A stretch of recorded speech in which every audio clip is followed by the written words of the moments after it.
मध्य प्रदेश के जिले चित्रकूट से एक रहस्यमयी नदी बहती है, जो खुद में कई राज, किस्से और कई बरसों पुराना इतिहास छुपाए बैठी है। यूपी के ही रामघाट से लगभग 18 किलोमीटर दूर विंध्य पहाड़ियों के पन्ना श्रेणी में एक गुप्त गुफा है, जिसे गुप्त गोदावरी के नाम से जाना जाता है। इस जगह को यूपी के सबसे दिलचस्प स्थानों में गिना जाता है।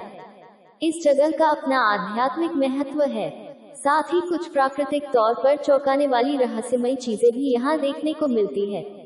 चित्रकूट के अन्य सभी पर्यटन स्थलों की तरह इसका भी अपना एक पौराणिक इतिहास है। खबर लहरिया ब्लॉग मध्य प्रदेश चित्रकूट से गुजरती गुप्त गोदावरी गुफाएं अपने राज और पौराणिक कथाओं से है प्रसिद्ध। मध्य प्रदेश चित्रकूट से गुजरती गुप्त गोदावरी गुफाएं अपने राज और पौराणिक कथाओं से है प्रसिद्ध। द्वारा लिखित संध्या अक्टूबर 20, 2020 18,119 बार देखा गया। मध्य प्रदेश के जिले चित्रकूट से एक रहस्यमयी नदी बहती है, जो खुद में कई राज, किस्से और कई बरसों पुराना इतिहास छुपाए बैठी है।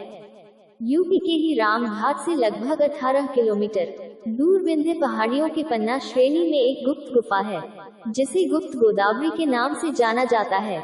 इस जगह को यूपी के सबसे दिलचस्प स्थानों में गिना जाता है।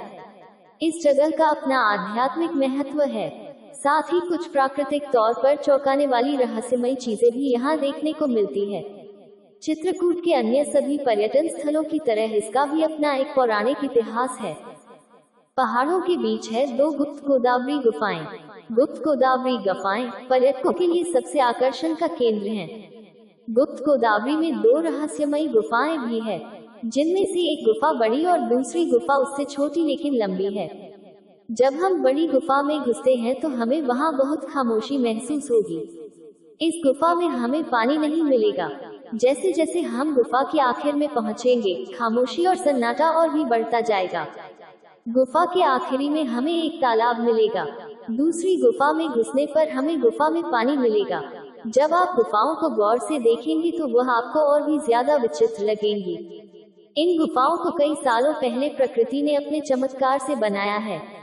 जैसे जैसे हम अंदर जाते जाएंगे, पानी हमारे घुटनों तक आ जाएगा। हमें अंदर एक अलग तरह का ही रोमांच महसूस होगा। गुफा में घूमने पर हमारे पैरों को जहां पानी नहीं है, वहां अभी पानी का एहसास होगा। जिसके पीछे क्या राज है, किसी को नहीं पता।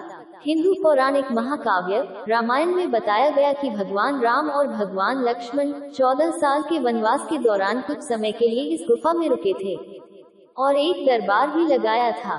इतिहासकारों के अनुसार गुफा के भीतर की चट्टानों से गहरी नदी के रूप में उभरती हुई गोदावरी नदी नीचे एक और गुफा में बहती है और फिर पहाड़ों में जाकर गायब हो जाती है।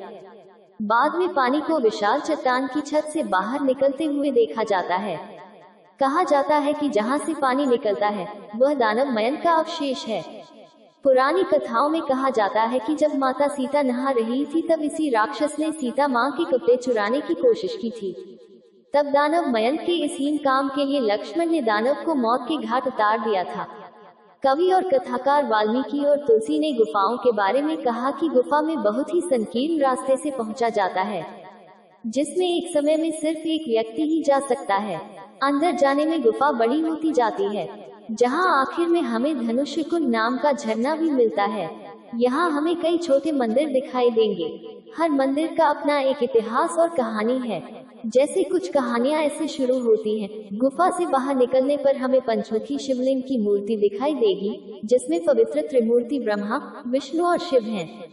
ये कहा जाता है कि गोदावरी नदी का जन्म महाराष्ट्र के नासिक में 920 किलोमीटर दूर हुआ था। ये बात भी सुनने में आती है कि देवी गोदावरी चित्रकूट में गुप्त रूप प्रकट हुई थी ताकि वह भगवान राम के रूप के दर्शन कर सके। ये भी हो सकता है कि देवी गोदावरी को ये बात मालूम थी कि भगवान राम त्रेता युग में ऐसी किसी गुफा में आकर वास करेंगे। ये बात कितनी सच है ये कहा नहीं जा सकता, लेकिन इससे मिलते जुलते किस्से हमें रामायण में काफी मिल जाएंगे। जैसे कि शबरी की कहानी। शबरी को यकीन था कि भगवान राम उसे दर्शन देंगे और अपने वनवास के दौरान वह शबरी की कुटिया में जाते हैं और उसे दर्शन देते हैं।